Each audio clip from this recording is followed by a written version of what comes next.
Всем привет и добро пожаловать на мой канал!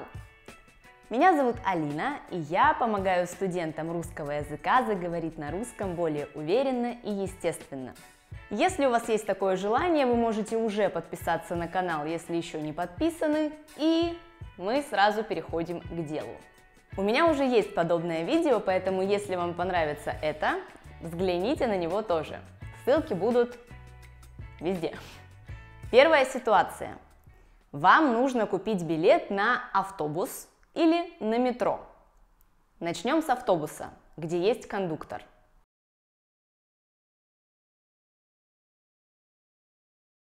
В автобусе это обычно проходит без какой-либо коммуникации, потому что кондуктор молча ходит и собирает у всех деньги.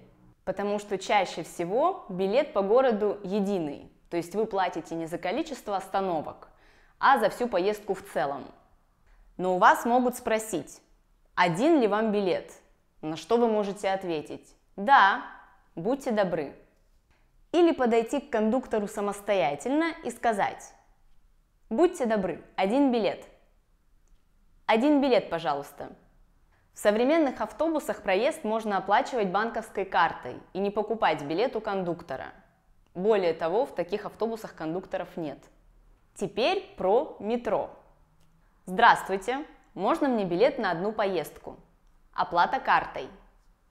Возможно, я кого-то расстрою, а кого-то обрадую, но в крупных городах можно обойтись без того, чтобы с кем-то говорить в метро, потому что практически на каждой станции установлены автоматы, где можно самостоятельно купить билетик. Или оплатить проезд банковской картой, как в автобусе, приложив ее к турникету. И в таком случае билет покупать не надо, потому что ваша банковская карта – это и есть ваш билет. Тут еще надо отметить, что на некоторых станциях есть англоговорящие сотрудники, и они могут помочь тем, кто по-русски не говорит. Но нам-то с вами это не интересно, правда? Потому что мы еще как говорим. Дальше. Близкий вам человек, вообще не обязательно близкий, сообщает вам радостную новость. Например, у него произошло какое-то событие, получил повышение на работе. Или случилось что-то такое, чего он очень долго хотел и ждал. Момент успеха, назовем это так. Я получил работу своей мечты. Поздравляю, я так за тебя рада. Какая прекрасная новость. Мои поздравления. Ты так давно этого хотел. Друзья зовут вас в кино, на выставку или просто погулять. Как ответить, что вы согласны? Самое универсальное слово «давай». Давай сходим в кино. Давай сходим погулять. Давай. О, давай. Тоже хотела тебе это предложить. Погнали. Более сленговый вариант. Хорошая идея. Я давно не была в кино. Следующая ситуация – зарегистрироваться на рейс в аэропорту. Как правило, эта процедура состоит из ответов на задаваемые вопросы.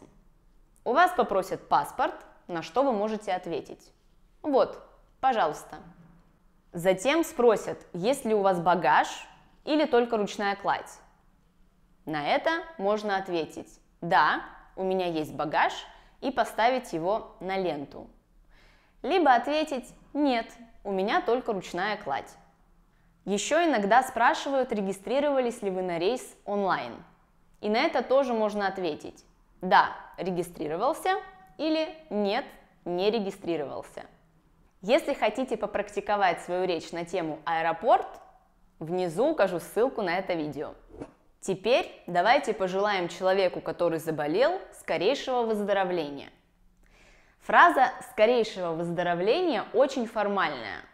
Так можно сказать, но обычно тем людям, с которыми вы состоите в неблизких отношениях, с которыми вы общаетесь на «вы», или когда нужно соблюсти субординацию с учителем, преподавателем, начальником.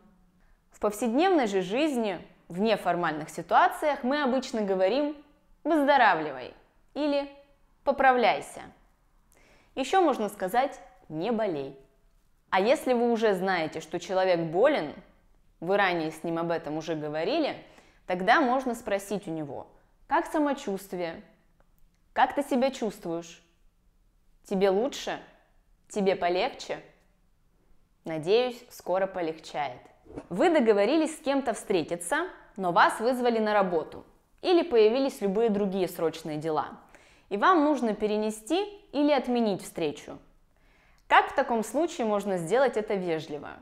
Прежде всего, конечно, нужно извиниться. Извини, меня вызвали на работу, у меня появилось срочное дело, и я не смогу с тобой завтра встретиться. Можем перенести нашу встречу на другой день? Давай встретимся в другой день. Я не смогу с тобой завтра пойти, извини, много работы навалилось. Если можно перенести на другой день, то давай так и сделаем.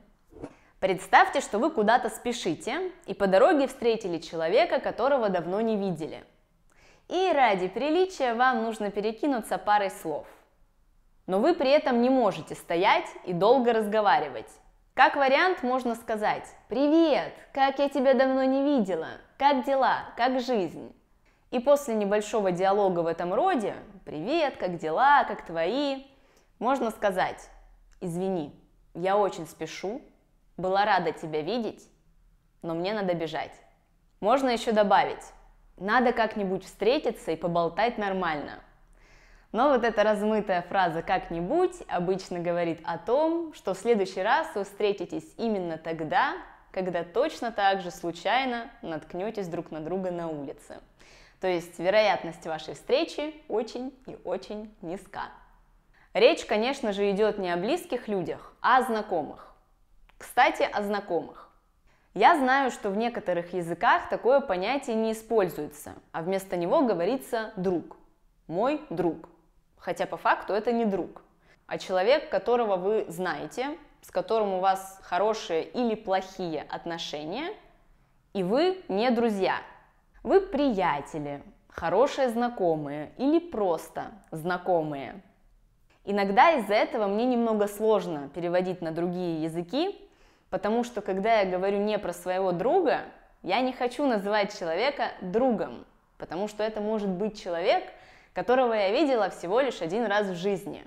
То есть я его просто знаю. И в таких случаях мне приходится говорить длинную фразу «человек, которого я знаю». Так вот, мне интересно, в каком языке используется или не используется слово «знакомый»? Или вы всех называете друзьями? Напишите свой язык и расскажите, как это работает у вас. Дальше. Заказ в ресторане. К вам подходит официант и спрашивает, готовы ли вы сделать заказ. А вы готовы. С каких слов начинается ваш ответ? Есть несколько вариантов. Да, будьте добры, мне, и дальше называете, что вы выбрали. Я буду, мне, пожалуйста, самый большой десерт, который у вас есть. Еще ситуация. Вас позвали в гости родители друзей. Или друзья родителей вместе с родителями. Вы хорошо посидели, вкусненько поели, но настало время уходить. Как мы в таком случае прощаемся и благодарим за уделенное внимание? Спасибо вам за гостеприимство. Все было очень вкусно. И мы так хорошо посидели. Надо приезжать к вам почаще. И на этом все. Спасибо вам, что смотрели это видео. Мы так хорошо провели время, да еще и с пользой. Если у вас есть вопросы, ситуации, в которых вы оказывались и не знали, что ответить, пишите об этом внизу, и мы их обязательно разберем. Вам хорошего дня, хорошего вечера, доброй ночи, в зависимости от того, когда вы смотрите это видео. И мы, конечно же, увидимся в следующем. Пока!